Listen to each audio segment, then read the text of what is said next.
Cette exposition de cette dame donc, qui a été mise en avant aujourd'hui, ça représente quoi pour la ville de Corté? Ça a double intérêt. Le premier, c'est de rendre hommage à une figure qui fait partie intégrante de l'histoire de Corté, eu égard à ce qu'elle a accompli à Corté et ensuite à Paris quand elle est retournée suite au décès de son mari. Et deuxième importance de cette opération, c'est que ça participe au devoir de mémoire duquel nous sommes tous comptables et que nous devons perpétuer. Et cet exemple-là est particulièrement emblématique. Cette dame a été à la fois au service de Corté, de la Corse et de la France au travers de toutes les actions qu'elle a pu entreprendre, notamment en participant à la Croix-Rouge lors de son passage à Paris. Il y a le devoir de mémoire et aussi le devoir de se souvenir de l'exemplarité que peut représenter ce comportement. Elle est dans les oubliettes depuis 70 ans, 60 ans minimum. En fait, cette dame, elle est arrivée à Corté en 1914 avec son époux qui était professeur de morale. Elle venait de Paris avec son époux, avec plein d'appréhensions sur la Corse, les Corses, etc. Au cours de l'été, du premier été qu'elle a passé ici, son époux s'est noyé dans la Restonica, accidentellement. Et en fait, elle a décidé de rester ici le temps des obsèques. Et elle était émue et surprise que les Cortenais en particulier s'occupent d'elle pendant le début de son veuvage. Et ensuite, donc, elle est repartie sur Paris, puisqu'elle n'avait pas d'attache ici.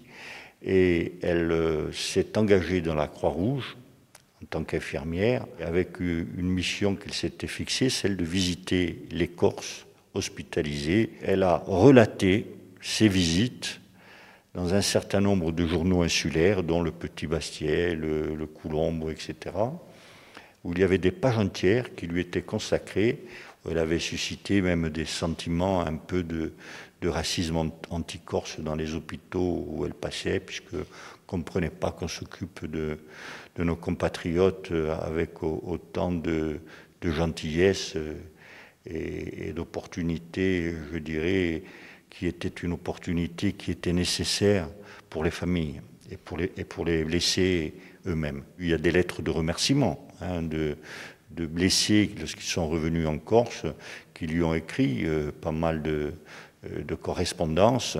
Elle a entretenu des relations notamment avec le poète Luciardi, qui lui écrivait des poèmes en langue corse, et elle avait pratiquement appris le corse à Paris au contact des blessés. Et les documents d'origine, on les a trouvés compilés dans un ouvrage qu'elle avait réalisé de ses propres mains, avec quelques photos, etc.